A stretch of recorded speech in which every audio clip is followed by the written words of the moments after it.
नमस्कार दोस्तों, स्वागत है आपका एक बार फिर से मेरे चैनल पर बायोलॉजी फॉर ऑल। और मैं हूं आपका दोस्त अनुपम मिश्रा। जैसा कि आप जानते हैं, इस चैनल के माध्यम से मैं यहां पर दो सब्जेक्ट कवर करने की कोशिश कर रहा हूं, जिसमें बायोलॉजी और इंग्लिश प्रमुख हैं। इंग्लिश का जो हमने अभी सीरीज शुरू किया है, इंग्लिश ग्रामर टॉपिक को हमने अभी शुरू किया है, ठीक है। तो उसी क्रम में जो आज मैं टॉपिक आपका लेकर आया हूँ वो टॉपिक है डिटर्मिनर्स, ठीक है। डिटर्मिनर्स क्या होते हैं, उनके वेरियस टाइप्स क्या हैं, उनके कितने प्रकार होते हैं, वो सब मैं आपको भी बताऊंगा, और उनका सेंटेंस में यूज़ कैसे करते हैं, ठीक है। क्लास 10th का जो NCERT का सिलेबस है इंग्लिश का, उसमें डिटर्मिनर एक इम्पॉर्टेंट टॉपिक है। हालांकि डिटर्मिनर में पर डायरेक्ट क्वेश्चन नहीं आता है, लेकिन इन टॉपिक पर बहुत सारे रिलेटेड क्वेश्चंस आते हैं। तो अगर डिटर्मिनर्स का आपको सही से ज्ञान है, तो डिटर्मिनर्स को आपने सही से पढ़ा है और सीखा है, तो मेरा जो यकीन है वो ये है कि आप उसमें जब क्वेश्चन आएगा आपके सामने, ठीक है, प्री बोर्ड हो या बोर्ड के एग्ज़ाम हो या फिर आपके इंटरनल एग्ज़ाम हो, ठीक है, तो उसमें आप कोई गलती करेंगे नहीं, ठीक है। जो लोग इस चैनल से जुड़ चुके हैं उनका बहुत बहुत शुक्रिया, और जो लोग इस चैनल को वीडियो को पहली बार देख रहे हैं उनसे आग्रह है कि चैनल को सब्सक्राइब करें, वीडियो को लाइक करें। कोई आपका सुझाव कमेंट है इस वीडियो के बारे में या इस चैनल के बारे में या मेरे बारे में, तो उससे ज़रूर हमें अवगत कराएं। चलिए शुरू करते हैं। टॉपिक है डिटर्मिनर्स। देखिए डिटर्मिनर्स होता क्या है, ठीक है। नाम से क्लियर है डिटर्मिनर्स। डिटर्मिनर्स का मतलब वो वर्ड है इंग्लिश का which determines something about a noun in the sentence.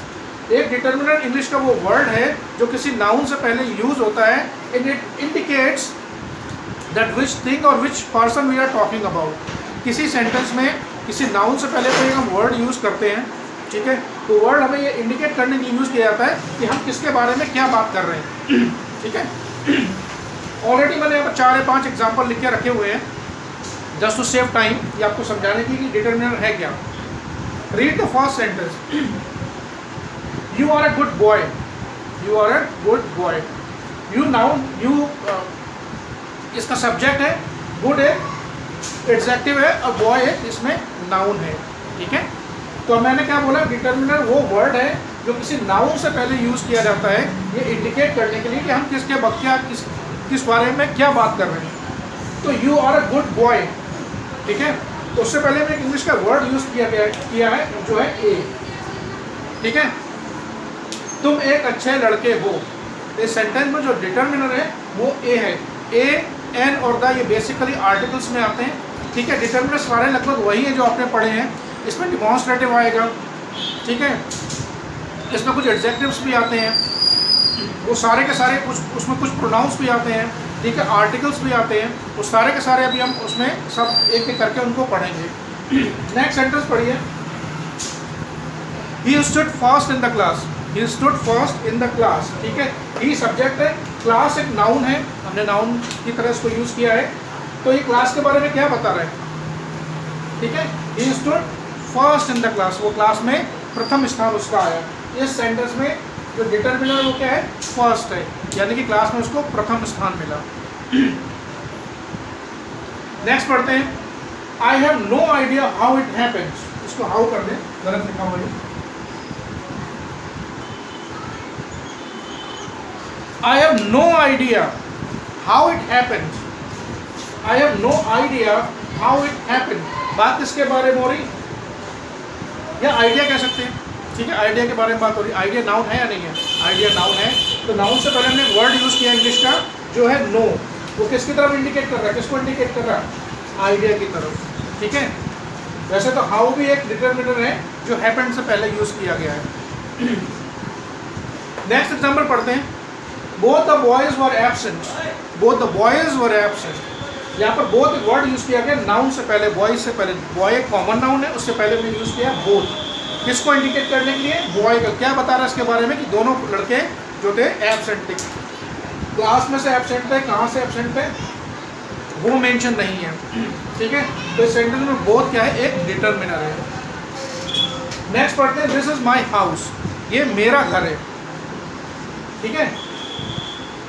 इस सेंटेंस में जो डिटर्मिनर है वो है दिस, ठीक है, और माई भी है, क्योंकि माई किसको इंडिकेट कर रहा है, हाउस का पोजीशन किसका है, मेरा पोजीशन उस हाउस पर है।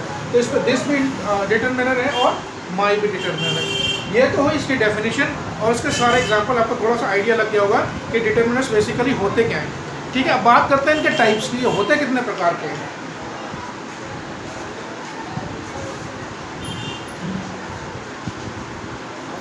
जैसा कि मैंने आपको बताया डिटर्मिनर्स ऑलरेडी आपने पढ़े होंगे। ठीक है, अलग अलग, जैसे आपने आर्टिकल्स पढ़े होंगे, आपने प्रीपोजिशन पढ़ी होगी, आपने एडजेक्टिव्स पढ़े होंगे, एडवर्ब्स पढ़े होंगे, ठीक है, प्रोनाउंस पढ़े होंगे। ठीक है, अगर आपको उनका अच्छी तरीके से ज्ञान है और आपने अच्छी तरीके से उनको पढ़ा होगा तो डिटर्मिनर्स को समझने में आपको किसी भी तरीके की कोई प्रॉब्लम नहीं होगी। तो सबसे पहला जो डिटर्मिनर है वो हम लेते हैं यहाँ पर है वो आर्टिकल।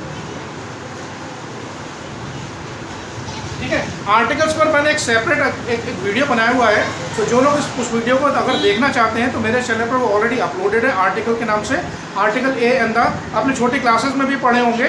ठीक है, तो उसी का एक क्विक रिकैप है। ठीक है, आपने आर्टिकल पढ़े होंगे, आर्टिकल होते हैं 3, आर्टिकल ए, आर्टिकल एन और आर्टिकल द।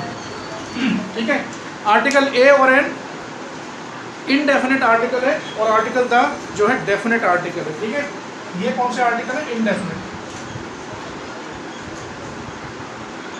आर्टिकल द क्या है, डेफिनेट आर्टिकल। ठीक है, इनका यूजेस आप छोटी क्लास में बच्चों को पढ़ाना शुरू कर दिया जाता है। ठीक है, तो उसका थोड़ा सा हम समझ लेते हैं, पर एक बार दोबारा से समझ लेते हैं इसी टॉपिक के अंतर्गत, क्योंकि डिटर्मिनर्स में आर्टिकल भी आते हैं। तो पहला ही टॉपिक हमारा आर्टिकल पर है। देखिए, आपने पढ़ा होगा article a is used before a word which starts with a consonant, कोई word that starts with the consonant or it has a consonant sound in the beginning, word starting with a consonant or a consonant sound।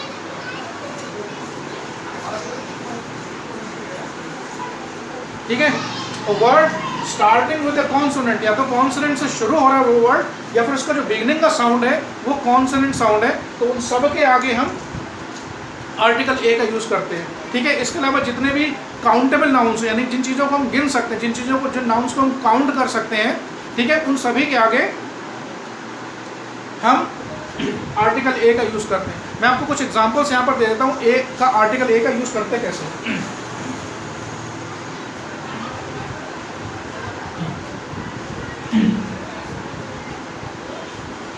He is a good boy। ठीक है, तो यहाँ पर हमने ए article किसके लिए use किया है, एक लड़के के लिए, किसी एक लड़के के लिए यूज़ किया है। ठीक है, वो नाउन कॉमन नाउन भी हो सकता है। ठीक है, काउंटेबल होना चाहिए। मेन बात ये है कि अगर उसको हम काउंट कर सकते हैं तो उस काउंटेबल नाउन के आगे हम आर्टिकल ए यूज़ करते हैं। देखिए, इंपॉर्टेंट बात, ध्यान रखने वाली बात ये है इसमें कि बहुत सारे वर्ड्स ऐसे होते हैं जो शुरू तो वॉवेल से होते हैं। वॉवेल तो आपको पता ही होगा, 5 वॉवेल हैं, ए, ई, आई, ओ, यू। देखिए, अगर आपको हिंदी का अच्छी तरह से ज्ञान है, छोटे बच्चों को ABCD शुरू से ही सिखाई जाती है। ठीक है, फोनिक साउंड उनको सिखाए जाते हैं और साथ में जो हिंदी की वर्णमाला है वो अगर आपने अच्छे से पढ़ी होगी और उसका आपको सही प्रोनाउंसिएशन आता है तो इसको समझने में कोई दिक्कत आपको नहीं होगी। ठीक है, हिंदी में भी स्वर और व्यंजन हम पढ़ते हैं। स्वर इंग्लिश में वॉवेल्स होते हैं और व्यंजन इंग्लिश में कॉन्सोनेंट कहलाते हैं। अगर आप हिंदी के स्वर पढ़ेंगे आ, ई, उ, ए, आई, ओ, अहा, तो जितने भी वर्ड्स इन साउंड से शुरू होते हैं वो सारे के सारे वॉवेल हैं। ठीक है, तो इंग्लिश में तो 5 ही है क्योंकि इन्हीं से वो सारे साउंड बनते हैं जो हिंदी में स्वर होते हैं। कॉन्सोनेंट, इसके अलावा का से लेकर छत्रा ज्ञान तक सारे के सारे व्यंजन हैं। और इंग्लिश में जो 26 अल्फ़ाबेट्स हैं, 5 अगर हटाते हैं तो बाकी के बाद सारे के सारे कॉन्सोनेंट हैं। इम्पॉर्टेंट ये नहीं है, इम्पॉर्टेंट जो है वो ये है कि कोई वर्ड अगर कॉन्सोनेंट से शुरू नहीं हो रहा है लेकिन कॉन्सोनेंट साउंड है उसके बिगनिंग में, तो हम एन कैसे यूज़ करेंगे। एक एग्जाम्पल देता हूँ, यूनिवर्सिटी। यूनिवर्सिटी, देखिए यूनिवर्सिटी यू से शुरू हो रहा है, देखने में तो ये वॉवेल है, यू तो वॉवेल है, लेकिन साउंड अगर इसका फर्स्ट साउंड पढ़ेंगे, फर्स्ट साउंड क्या साउंड होता है, वाई साउंड है, यानी कि यह साउंड है, यह व्यंजन है। तो यूनिवर्सिटी के आगे आप ए लगाएंगे, एन लगाएंगे, अ यूनिवर्सिटी। ठीक है, क्योंकि यह साउंड आ रहा है। ठीक है,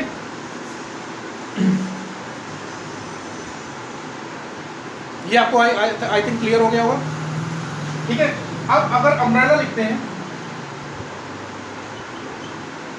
अम्ब्रेला में यू से शुरू होता है, लेकिन फर्स्ट साउंड क्या है? अ साउंड है, अ साउंड है, इसलिए ये इसके आगे एन अम्ब्रेला लगेगा कि ए अम्ब्रेला लगेगा?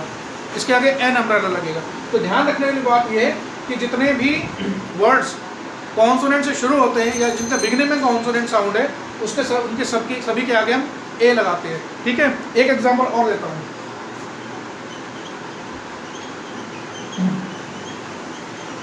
वन आइड मैन, एक आंख का आदमी, यानी कि एक आंख से अंधा।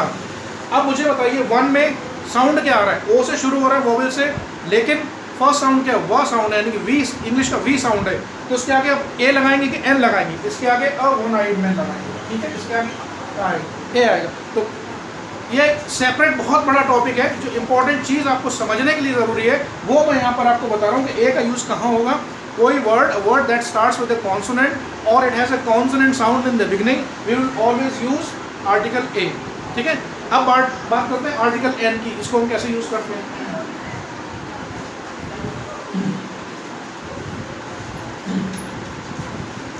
Article an, article an is used before a word that has a vowel in the beginning or has a vowel sound. ठीक है, यहाँ पर पहले वाले में क्या था? कॉन्सोनेंट पर था। a word that starts with a vowel or vowel sound.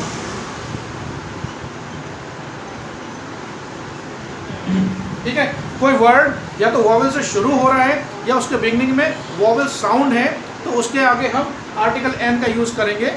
जैसे अभी मैंने आपको बताया था एन अम्ब्रेला।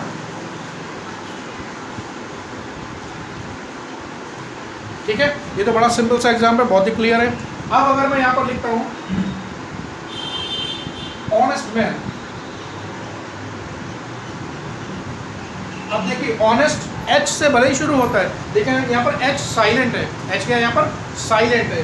तो इसके आगे आप मुझे बताइए ए लगेगा कि एन लगेगा? एन ऑनेस्ट मैन बोलेंगे या अ ऑनेस्ट मैन बोलेंगे? यहाँ पर एन ऑनेस्ट मैन बोलेंगे, क्योंकि एच जो है साइलेंट है और जो फर्स्ट साउंड है वो आ साउंड है, और आ या ओ साउंड है हल्का सा।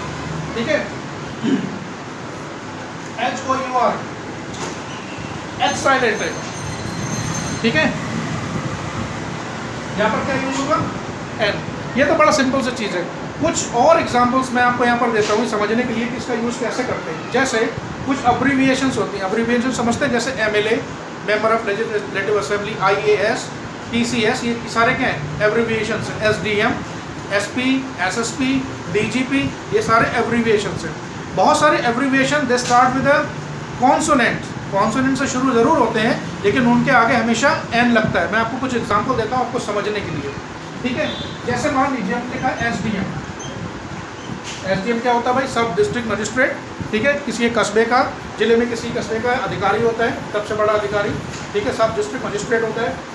तो SDM के आगे S भले ही कॉन्सोनेंट है, but if you pay attention to the sound, अगर आप साउंड की तरफ ध्यान देंगे तो इसका फर्स्ट साउंड क्या होता है? S sound. ठीक है, ए साउंड पहले आ रहा है, तो SDM के आगे ए SDM लगेगा या NSDM? NSDM। ठीक है, अब दूसरा एग्जांपल देखिए, MP, मध्य प्रदेश नहीं, member of parliament, member of parliament. M से शुरू जरूर हो रहा है, लेकिन फर्स्ट साउंड क्या है? एम। क्या साउंड है? एम साउंड है। ठीक है, तो इसके आगे ए लगाएंगे या एन लगाएंगे? इसके आगे NMP लगाएंगे। ठीक है, MBBS, MBBS में भी वही है, एम जरूर लिखा है लेकिन साउंड ए से शुरू होता है, तो MBBS डॉक्टर। ठीक है, तो इस तरह के जितने भी एब्रीविएशंस हैं उन पर हमें ध्यान ये देना है कि वो भले ही कॉन्सोनेंट से शुरू हो रहे हैं, even if they are beginning with a consonant but they have a vowel sound in the beginning, we will always use an. SP, SSP, SDM। ठीक है, इन सब के आगे आप क्या यूज करेंगे? आर्टिकल एन यूज करेंगे। ठीक है, आगे बढ़ते हैं।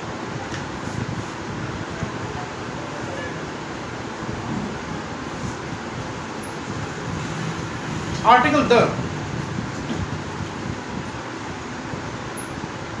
आर्टिकल द आपने पढ़ा होगा कई बार। ठीक है, थोड़ा सा मैं क्विकली इसको समझा देता हूँ। Article the is used for things which are definite and singular, the things which are definite, specific and singular in nature. Specific definite और सिंगुलर इन नेचर, ठीक है। स्पेसिफिक को पर्टिकुलर भी बोल सकते हैं, या हम किसी पर्टिकुलर चीज़ के बारे में बात कर रहे हैं, वहाँ पर आर्टिकल द लगता है, ठीक है। बहुत डिटेल्ड में नहीं जाना है, मैं आपको बता देता हूँ ओरली, या जहाँ इंपॉर्टेंट होगा मैं आपको लिख भी दूंगा कि आर्टिकल द यूज़ कहाँ पर होता है। देखिए, दुनिया में जितने भी न्यूज़पेपर्स हैं,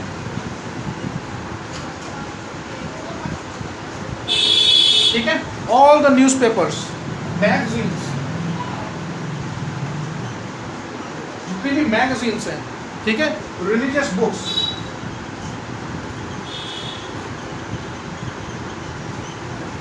दुनिया के जितने भी रिलीजियस बुक्स हैं, ठीक है, the Quran, the Bible, the Mahabharat, the Ramayan, जितनी भी रिलीजियस बुक्स हैं, जितनी भी मैगजीन्स हैं, ठीक है, नाम नहीं, बहुत सारे नाम हैं, जितने भी न्यूज़ पेपर हैं, Hindustan times, the times of India, जितने भी हैं, ठीक है, सभी के नाम के आगे हम क्या यूज़ करते हैं? आर्टिकल द का यूज़ करते हैं, ठीक है। जितने भी माउंटेन्स हैं, माउंटेन की जगह बोलेंगे mountain ranges, mountain, single mountain को आगे हम द नहीं लगाएंगे। जैसे अगर माउंट एवरेस्ट है तो आप द माउंट एवरेस्ट नहीं बोलेंगे, क्योंकि वो प्रॉपर नाउन है। अगर हिमालय बोलेंगे तो द हिमालय बोलेंगे, because the Himalaya is a mountain range, पूरी माउंटेन की रेंज है, ठीक है। दुनिया के जितने भी डेजर्ट्स हैं, ठीक है, डेजर्ट खाने वाला नहीं, स्पेलिंग में फ़र्क है, DESERT डेजर्ट, जो जिसको रेगिस्तान बोलते हैं, ठीक है। दुनिया के जितने भी डेजर्ट्स हैं, दुनिया के जितने भी आइलैंड्स हैं, दुनिया के जितने भी आइलैंड्स हैं, इन सभी के आगे हम क्या लगाते हैं, ठीक है। कुछ कंट्रीज के नाम है, जैसे USA है, UAE है, फिलीपींस है, UK है, ठीक है। इन सभी के नाम के आगे हम आर्टिकल क्या लगाते हैं? आर्टिकल द का यूज़ करते हैं, ठीक है। इसके अलावा जितने भी पॉलिटिकल पार्टीज हैं,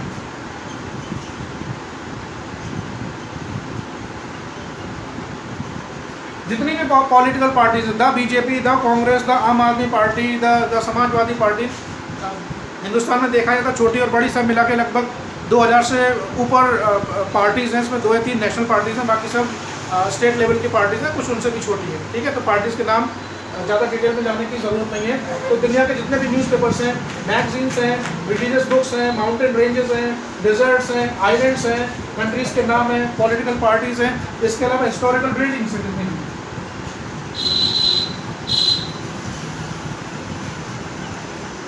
ठीक है, शॉर्ट में दुनिया के जितने भी मॉन्यूमेंट्स हैं,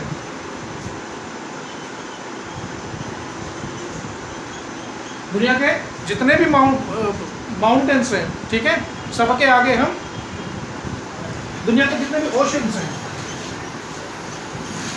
ओशियन नहीं बोलते हैं, ध्यान रखिए, इसको बोलेंगे ओशंस, ठीक है। दुनिया के जितने भी ओशंस हैं, सबके नाम के आगे हम आर्टिकल का यूज़ करते हैं, ठीक है। तो पॉलिटिकल पार्टीज हो गई, हिस्टोरिकल बिल्डिंग्स हो गई, मॉन्यूमेंट्स हो गई, जो दुनिया के जितने भी फेमस ब्रिजेस हैं, ठीक है, दुनिया की जितने भी फेमस ब्रिजेस हैं, उन सभी के नाम के आगे हम आर्टिकल द का यूज़ करते हैं। ये तो चीज़ें भाई आपको याद रखनी पड़ेंगी, क्योंकि ये फिर अगर मैं हर किसी का एक एग्जाम्पल दूंगा तो ये बड़ा थोड़ा सा मेरे लिए मुश्किल हो जाएगा, ठीक है। अब इसके अलावा बात और करते हैं, ठीक है। सेंटेंस में कभी कभी क्या होता है कि किसी सेंटेंस में हमने कोई चीज़ के बारे में ऑलरेडी बात कर रखी है, ठीक है। अब उसी के बारे में हम बात कर रहे हैं, या किसी स्पेसिफिक चीज़ के बारे में बात कर रहे हैं। जैसे मान लीजिए कि हम किसी स्कूल के बारे में बात कर रहे हैं, जितने भी कॉमन प्लेसेस हैं, जैसे मार्केट है, हॉस्पिटल है, स्कूल है, यानी कि पब्लिक प्लेसेस हैं, ठीक है, उनके आगे नॉर्मली हम कभी भी द यूज़ नहीं करते, कभी भी हम द यूज़ नहीं करते हैं। लेकिन अगर कोई वो हम स्पेसिफिक स्कूल की बात कर रहे हैं, स्पेसिफिक बिल्डिंग की बात कर रहे हैं, स्पेसिफिक मार्केट की बात कर रहे हैं, तो हम वहाँ पर आर्टिकल द का यूज़ कर सकते हैं, ठीक है। जितने भी हेड ऑफ द इंस्टीट्यूशंस हैं, जैसे प्राइम मिनिस्टर हैं, ठीक है, प्रेसिडेंट हैं, CEO हैं, MD हैं, चेयरमैन हैं, जितने भी हेड ऑफ द इंस्टीट्यूशंस हैं, उन सबके आगे भी हम आर्टिकल द का यूज़ करते हैं।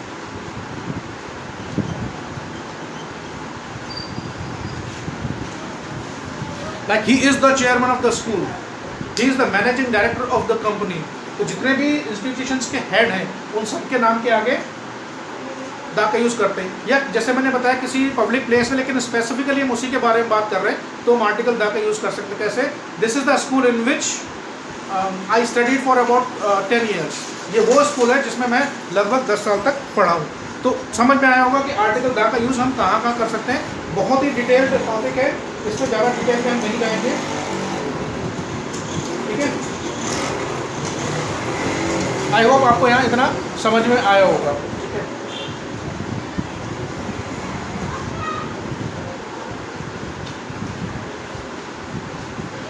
दूसरा जो टाइप है वो है डिमॉन्स्ट्रेटिव।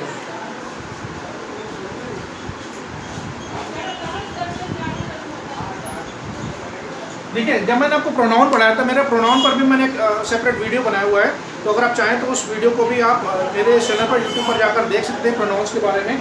तो जब मैंने उस प्रोनाउन पढ़ाया था, उस प्रोनाउन में एक जो काइंड है वो डिमॉन्स्ट्रेटिव भी है। देखिए, डिमॉन्स्ट्रेटिव क्या होता है? डिमॉन्स्ट्रेटिव किसी चीज़ की तरफ इशारा करता है कि ठीक है, वो चीज़ कहाँ पर है, ठीक है। 4 होते हैं डिमॉन्स्ट्रेटिव, मैंने आपको बताया, और ये आप कई बार पढ़ भी चुके होंगे, उसमें नया कुछ नहीं है। This, that, these, those। Demonstrative कितने हैं? There are only 4। This, that, these, those। आपको छोटी क्लास में पढ़ाया होगा, दिस और that they are used for singular, अगर कोई चीज सिंगुलर है तो। these and those they are used for plurals, अगर कोई चीज प्लूरल है, ठीक है। तो छोटी तीसरी चौथी क्लास में पढ़ा दिया जाता है।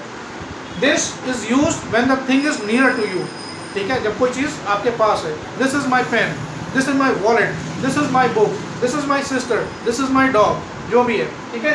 दैट, जो चीज़ आपसे दूर है, दैट इज़ माई हाउस, ठीक है। That person is my friend. These और दोस्त प्लूरल में यूज़ होते हैं, दीज जो आपके पास में है, ठीक है। These are my friends, these are my relatives, और दोज आर माई फ्रेंड्स, जो चीज़ें आपसे दूर है। तो डिमॉन्स्ट्रेटिव कितने हैं? केवल 4 हैं, दिस, दैट, दीज, दोज। छोटी क्लासेस में आपने कई बार इसको पढ़ा होगा, इसमें कुछ नया नहीं है, ठीक है। आगे बात करते हैं, क्योंकि छोटी सी बात है। नेक्स्ट है पोजेसिव।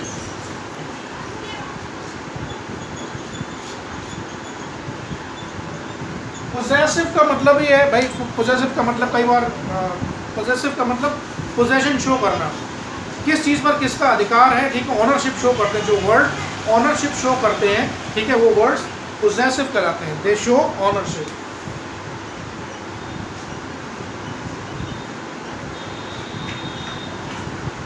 पोजेसिव क्या शो करते हैं? दे शो ऑनरशिप, ठीक है, ऑनरशिप शो करते हैं।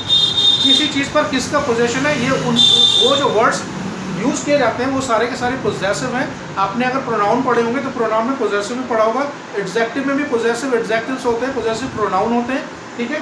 तो कौन कौन से हैं? पोजेशन शो करने के लिए बहुत सारे वर्ड हैं, जैसे माई, माई किसके साथ यूज होता है? आई के साथ, दिस इज माई हाउस, ठीक है। Our, your, his, her, its, their. ये देखा जाए तो सारे सारे बेसिकली एडजेक्टिव्स हैं। क्या है? सारे के सारे पोजेसिव एडजेक्टिव्स हैं। दिस इज माई हाउस, ठीक है। एडजेक्टिव्स क्यों है? क्योंकि ये नाउन से पहले यूज हो रहे हैं। दिस इज माई हाउस, तो हाउस पर किसका पोजीशन शो कर रहा है? मेरा पोजीशन है। सो माई क्या है? एक पोजेसिव है जो किसी चीज़ पर किसका पोजीशन शो कर रहा है? मेरा। दिस इज योर हाउस, ये आपका घर है, तो इस पर हाउस पर किसका पोजीशन शो हो रहा है? आपका, ठीक है। तो मेरे आई के लिए माई पोजीशन में शो होता है। अवर वी के साथ यूज होता है। योर यू के लिए, हिज मेल के लिए, हर फीमेल के लिए, इट कॉमन जो न्यूट्रल जेंडर है, और देयर अगर कोई चीज़ प्लूरल है। इट इज़ देयर हाउस, ये उनका घर है, ठीक है। तो आई थिंक इनका मुझे अलग से एग्जाम्पल्स लिखने की ज़रूरत नहीं है, ठीक है।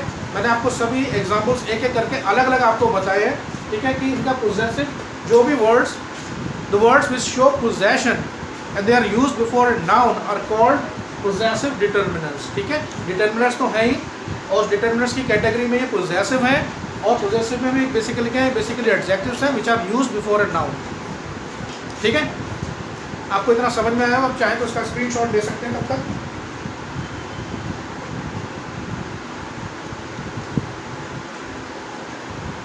ठीक है, अब बात करते हैं नंबर्स की।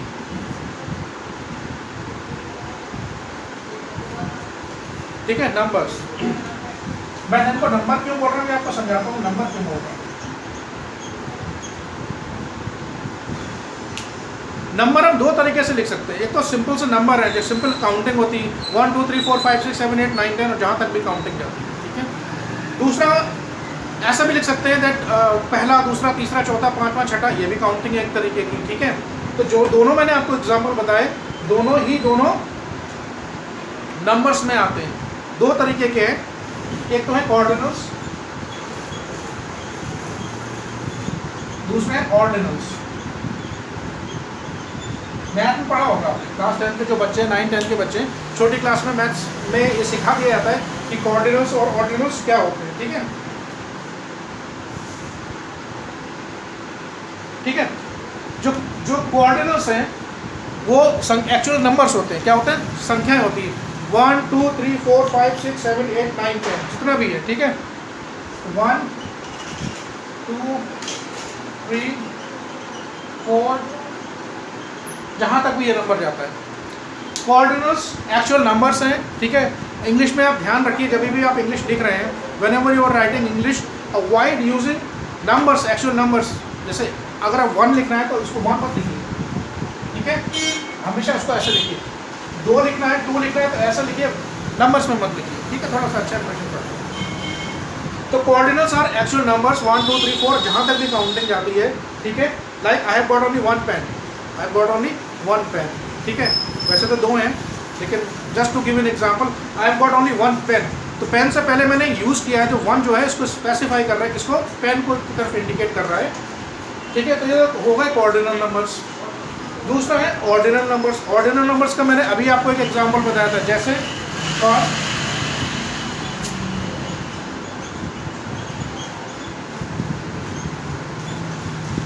First second third fourth fifth 6 7 8 9 10 जहाँ तक भी ये काउंटिंग जाती है।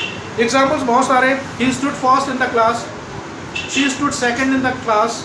ठीक है, he got the third prize in the competition. ठीक है, तो कुछ किसी भी तरीके से आप इनको यूज़ कर सकते हैं। तो पोजेसिव में जो तीसरा जो कैटेगरी थी, इंपॉर्टेंट कैटेगरी, वो मैंने आपको बताई। नंबर्स दो तरीके के हैं, पहला है कोऑर्डिनल नंबर्स, एक्चुअल नंबर्स होते हैं 1 2 3 4 5 6 7 8 जहाँ तक भी काउंटिंग जाती है। और दूसरा क्या है? ऑर्डिनल्स। ऑर्डिनल्स बेसिकली प्लेस बताते हैं। क्या बताते हैं? प्लेस बताते हैं, पोजीशन बताते हैं। ठीक है, ये जो नंबर्स होते हैं वो प्लेस बताते हैं कि कौन सी चीज़ किस नंबर पर है, किस प्लेस पर है, पहले पर है, दूसरे पर है, तीसरे पर है, चौथे पर। और जो कोऑर्डिनल नंबर्स होते हैं वो एक्चुअल नंबर्स होते हैं, एक्चुअल क्वांटिटी बताते हैं।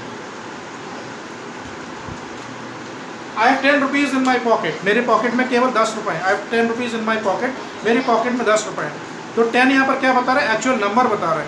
ठीक है, और जो ऑर्डिनल्स है वो पोजीशन बताते हैं कि कोई भी चीज़ किस पोजीशन पर है, उसका किसी सीरीज़ में कौन सा नंबर है, कौन सा पोजीशन है।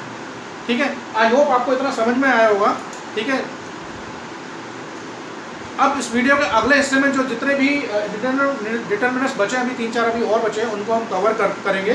ठीक है, चलिए आगे बढ़ते हैं। अगला जो डिटर्मिनर है वो है क्वांटिफायर। क्या है? क्वांटिफायर। ठीक है, जैसे कि नाम से क्लियर है, क्वांटिफायर वो वर्ड्स जो किसी भी चीज़ की क्वांटिटी बताते हैं, या तो क्वांटिटी बताते हैं या उनका नंबर बताते हैं कि वो कितनी है। ठीक है, दे रेफर टू क्वांटिटी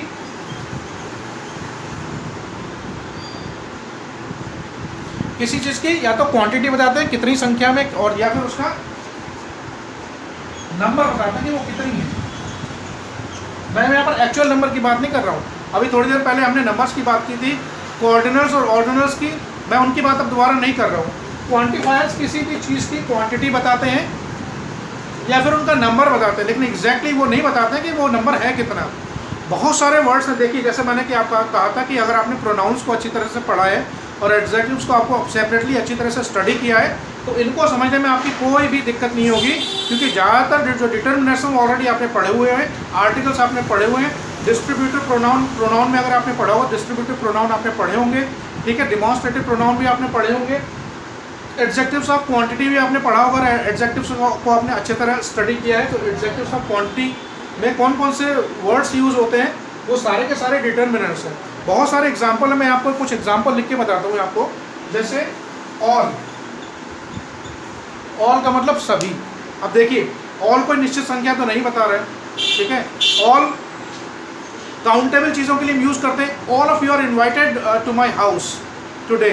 हर बार मैं एक यही एग्जाम्पल देता हूँ। आप बोलोगे आप तो हर बार एक यही एग्जाम्पल देते हो। All of you are invited to my house for a party tonight, ठीक है। तो मैंने ऑल बोला है, सभी के लिए बोला है। मैंने ये स्पेसिफाई नहीं किया है कि कितने लोग हैं, मैंने बोला जितने भी लोग हैं। भाई आप जितने भी लोग हैं, all of you are invited to my house for a party tonight, ठीक है। तो ये क्वांटिटी को रेफर कर रहा है और ये नंबर्स को भी रेफर करते हैं। तो ऑल किसके लिए यूज होता है। अब दूसरा एक एग्जाम्पल ऑल किस तरह से और यूज भी हो सकता है। The money that I had I spend all of it, या all the money that I had I spend it.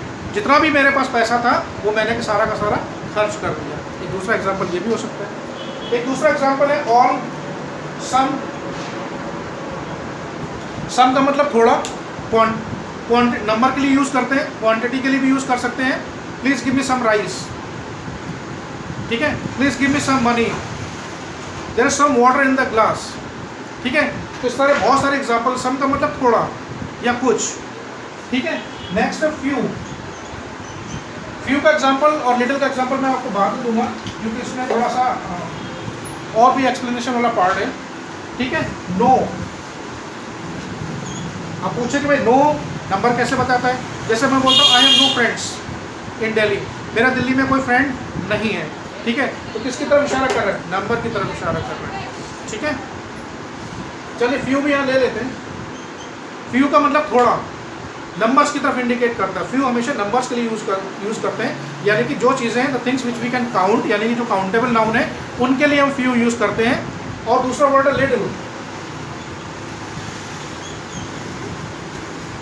ठीक है। लिटिल जो है क्वांटिटी के लिए यूज होता है हमेशा। लिटिल जो है क्वांटिटी के लिए यूज होता है। फ्यू जो है नंबर्स के लिए यूज होता है। इन दोनों के एग्जाम्पल मैं आपको अलग से अभी बताऊंगा, ठीक है। उसके अलावा एनफ, एनफ का मतलब होता है काफ़ी, यानी कि जितना ज़रूरत है उतना, पर्याप्त। I have enough money in my bank account, हालांकि मेरे पास तो नहीं है। I have enough money in my bank account. तो ये एक एग्जाम्पल मैंने आपको दिया है ये बताने के लिए कि एनफ का यूज़ हम कैसे करते हैं। मेरे अकाउंट में पर्याप्त धन है। I had enough food today, मुझे आज पर्याप्त मात्रा में भोजन मिल गया है, मैंने जितना मुझे ज़रूरत था उतना मैंने खा लिया, ठीक है। एनफ।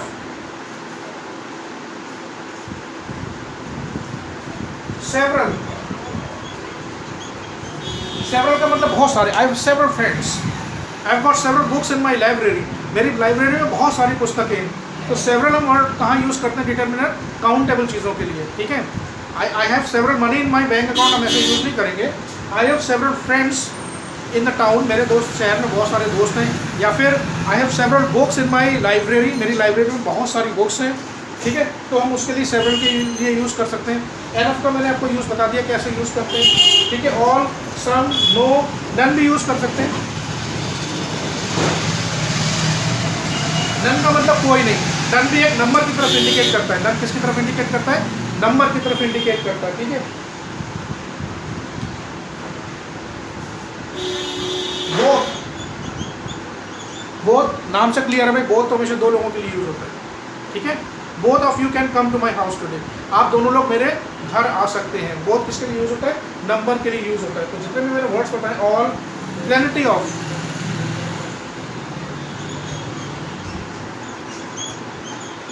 ठीक है। प्लेनिटी के बाद एक प्रीपोजिशन यूज करते हैं, is followed by A preposition. प्लेनिटी of का मतलब पर्याप्त, ठीक है। काउंटेबल चीज़ों के लिए यूज होता है, अनकाउंटेबल चीज़ों दोनों के लिए प्लेनिटी ऑफ यूज करते हैं, ठीक है।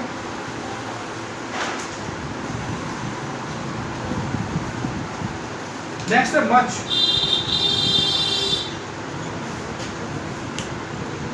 मच का मतलब अधिक, ठीक है। एनफ का मतलब पर्याप्त, मच का मतलब होता है अधिक, ठीक है।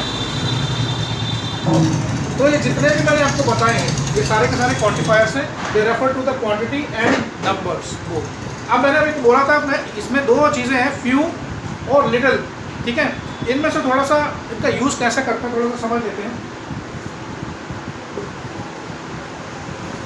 क्योंकि एग्जाम पॉइंट ऑफ व्यू से बहुत इंपॉर्टेंट है। पहले बात करते हैं फ्यू की, ठीक है। फ्यू हमेशा यूज होता है नंबर्स के लिए, ठीक है। ये तो इसमें तो कुछ नया नहीं है भाई। आप पूछोगे भाई इसमें क्या आप नया बता रहे हो, देखो नया क्या है मैं सब आपको समझाता हूँ। मैं अब एक एग्जांपल लेता हूँ,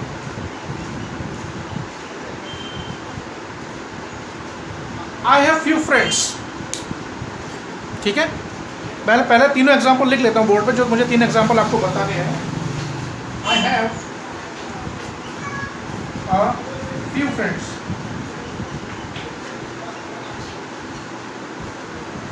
ठीक है। तीसरा, द फ्यू फ्रेंड्स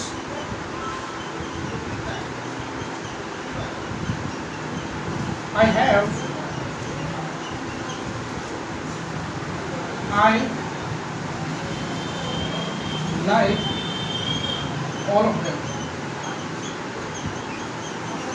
ठीक है। अब दोबारा पढ़ते हैं सेंटेंस को। पहला है आई हैव फ्यू फ्रेंड्स, ठीक है, इसको अंडरलाइन कर लेते हैं। दूसरा क्या है, I have a few friends, ठीक है जी। तीसरे में मैंने क्या बोला, द फ्यू फ्रेंड्स।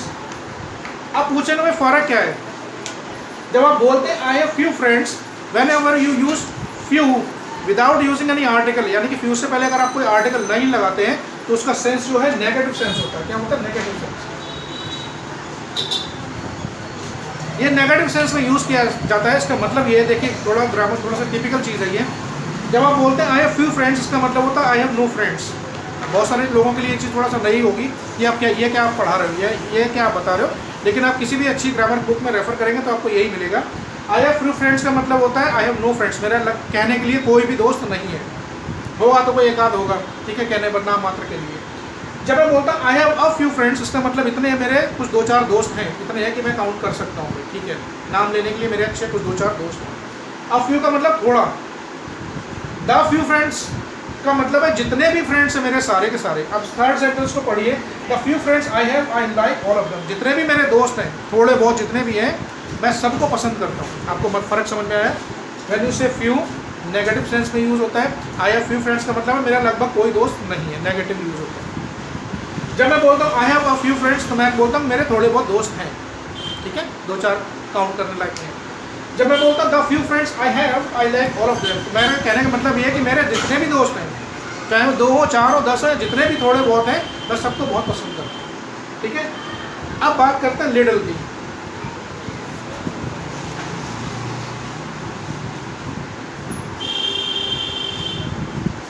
लिटिल का यूज भी लगभग वैसा ही है। लिटिल का मतलब है थोड़ा। कब यूज करते हैं, क्वांटिटी के लिए। जब हम क्वांटिटी की बात करते हैं तब हम लिटिल का यूज करते हैं, जब हम नंबर्स की बात करते हैं तब हम फ्यू का यूज करते हैं। एग्जाम्पल लेते हैं 3, जैसे फ्यू में हमने ऑलरेडी लिए थे। There is little hope of his survival.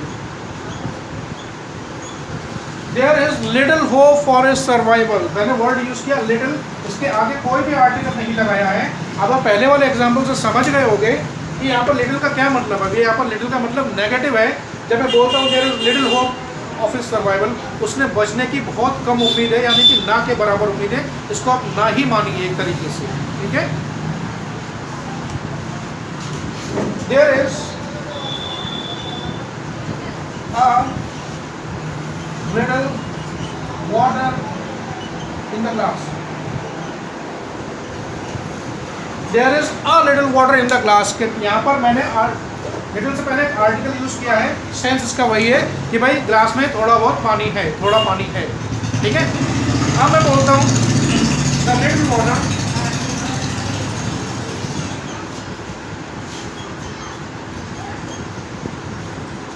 that was the little water I had I drank all of it.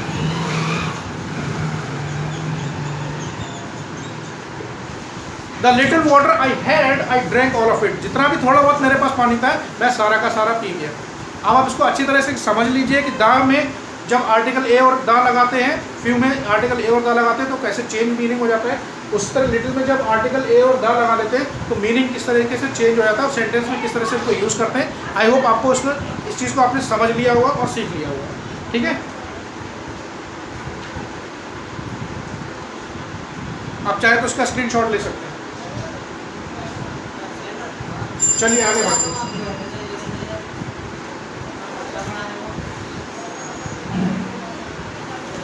बात करते हैं interrogative determiners.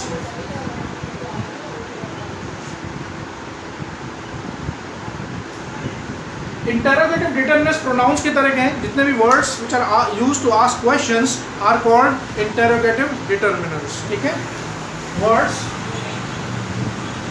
Used to ask questions. The words that are used to ask questions in a sentence are called interrogative determinants. तो यानी कि कहने का मतलब ये है कि जितने भी W वाले वर्ड्स हैं, जो भी वर्ड्स W से शुरू होते हैं वो सारे के सारे क्या हैं, इंटेरोगेटिव डिटरमिनर्स हैं। ठीक है, जैसे which,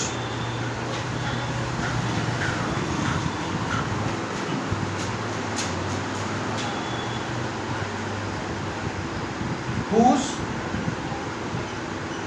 ठीक है, whom, what, these are all words that starts with W. ये सारे के सारे वर्ड जो W से शुरू हो रहे हैं and these are used to ask questions, ठीक है, are called interrogative determinants. इसमें कुछ नया नहीं है, ये ऑलरेडी इंटेरोगेटिव वर्ड्स आपने ऑलरेडी पढ़े होंगे जब आपने प्रोनाउन पढ़े होंगे और जब आपने एडजेक्टिव्स पढ़े होंगे। मैं बार बार कह रहा हूँ, अगर आपने एडजेक्टिव्स और प्रोनाउंस को बहुत अच्छी तरीके से पढ़ा है तो आपको ये डिटरमिनेंट समझने में कोई दिक्कत नहीं होगी and you will not make any mistake when you try to attempt the questions which are asked in the question paper in board exams or any internal exams. ठीक है, लास्ट जो इसमें टॉपिक है वो है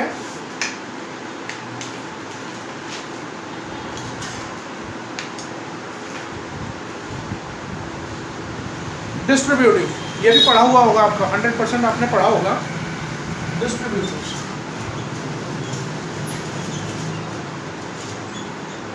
जब मैंने प्रोनाउन पर वीडियो बनाया था तो उस प्रोनाउन में डिस्ट्रीब्यूटिव प्रोनाउन भी आते हैं। ठीक है, वहाँ पर मैंने एक्सप्लेन किया था, एक बार दोबारा से एक्सप्लेन कर देता हूँ डिस्ट्रीब्यूटिव्स होते क्या हैं। ठीक है, डिस्ट्रीब्यूटिव किसी एक पर्टिकुलर चीज़ की तरफ इशारा करते हैं। ठीक है, डिस्ट्रीब्यूटिव जो डिटरमिनर्स होते हैं ये किसी एक पर्टिकुलर की तरफ, इंडिविजुअल की तरफ इशारा करते हैं या ग्रुप में से किसी एक इंडिविजुअल की तरफ इशारा करते हैं। ठीक है, कौन कौन से ये समझ लेते हैं। ईच, एवरी, आइदर और नाइदर। ठीक है, इसको आइदर पढ़िए, ईदर पढ़िए, इसको नाइदर पढ़िए, नीदर पढ़िए, आपकी मर्जी जैसे भी पढ़ लीजिए। ठीक है, अच्छा ईच का मतलब क्या होता है, एन इंडिविजुअल।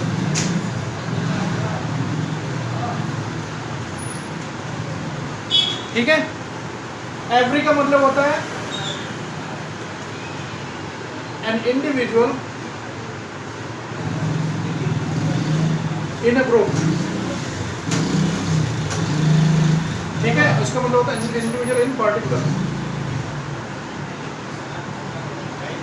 अब बहुत सारे लोगों के मन में, स्टूडेंट्स के मन में सवाल होता है कि भाई ईच और एवरी में डिफरेंस क्या है, दोनों का मतलब तो एक ही है, एक ही व्यक्ति एक ही चीज़ की तरफ इशारा कर रहे हैं। थोड़ा सा फर्क है। फर्क क्या है, ईच जो है when you refer to an individual in a group, जब आप किसी ग्रुप में किसी इंडिविजुअल की तरफ, पर्टिकुलर इंडिविजुअल की तरफ बात करते हैं तब हम ईच का यूज़ करते हैं। ठीक है, एवरी का हम यूज़ करते हैं जब हम किसी इंडिविजुअल को किसी ग्रुप में संबोधित करते हैं। कैसे यूज़ करते हैं मैं आपको भी मतलब समझाता हूँ। ईदर का मतलब दो लोगों के बीच में यूज़ होता है। ठीक है, दो लोगों में से कोई एक हो सकता है। ठीक है, नीदर का मतलब है दो लोगों के बारे में बात हो रही है, दोनों में से कोई भी नहीं। ये ऑलरेडी हम पढ़ चुके हैं। एक एक मैं आपको यहाँ पर एग्जाम्पल दे देता हूँ, आपको समझ में आ जाएगा मैं बोल क्या रहा हूँ।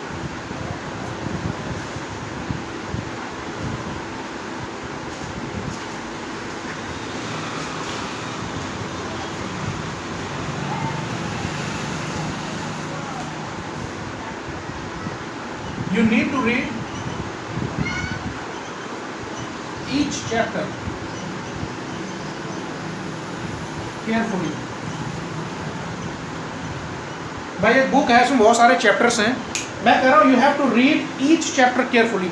तो मैं यहाँ पर पूरी बुक में जितने भी चैप्टर हैं उनमें से हर चैप्टर के बारे में इंडिविजुअली बात कर रहा हूँ कि आपको हर चैप्टर जो है बड़ा ही ध्यान से पढ़ना होगा, ठीक है। आपको जितने भी चैप्टर दिए हैं हर एक चैप्टर पर्टिकुलर की मैं बात कर रहा हूँ, हर चैप्टर को आपको पर्टिकुलरली अच्छी तरीके से पढ़ना होगा, ठीक है। एक एग्जाम्पल एक और ले लेते हैं, the principal met each student in the class,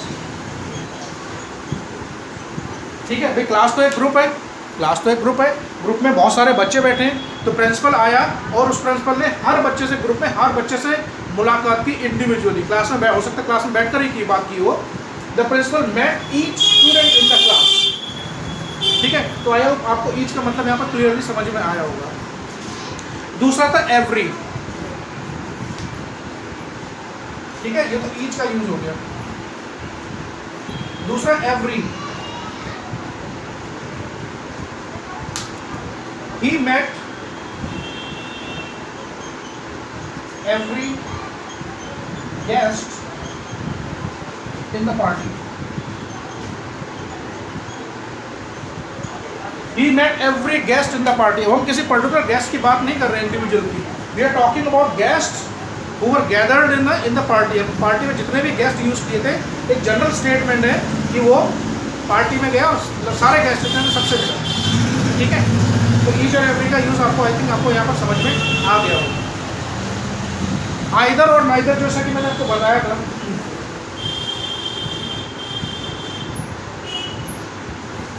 दोनों का एक एग्जाम्पल ले लेते हैं। आइदर, ठीक है, आप किसी रास्ते पर जा रहे हैं या कोई काम है जिसके दो ऑप्शन है, ठीक है, और उसमें से आपको कोई एक ऑप्शन चुनना है या कोई एक रास्ता चुनना है, तो आप कैसे बोलेंगे, किसी को बताना है, you can choose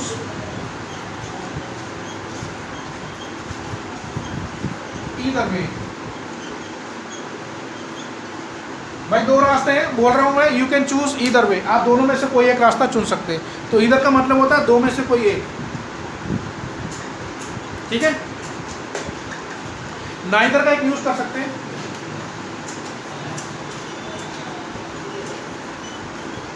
neither of you is allowed to go without my permission।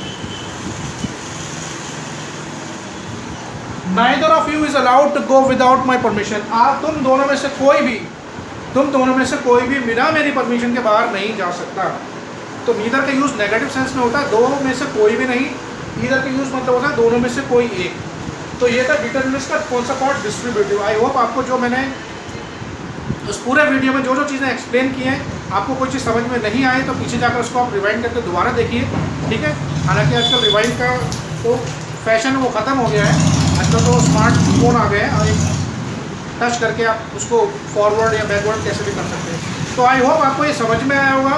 Video अगर पसंद है तो उसको लाइक कीजिए, शेयर कीजिए दोस्तों के साथ, जो आपके दोस्त हैं, आपके साथी, उनको वीडियो शेयर कीजिए। जो लोग चैनल जिन्होंने सब्सक्राइब नहीं किया है उनसे रिक्वेस्ट है, विनती है चैनल को सब्सक्राइब करें। देखिए इससे हमारा जब आप लोग चैनल सब्सक्राइब करते हैं, वीडियो को देखते हैं, लाइक करते हैं, ठीक है, उससे हमें प्रोत्साहन मिलता है। और अगर आप कोई कमेंट करते हैं तो उससे हमें जानकारी मिलती है कि वीडियो की क्वालिटी और क्वांटिटी को कैसे और सुधारा जाए, और या कौन कौन से टॉपिक हैं जिस पर आप चाहते हैं कि मैं उन पर वीडियोज़ बनाऊँ। चैनल से जो लोग जुड़ चुके हैं उनका बहुत बहुत धन्यवाद। नमस्कार।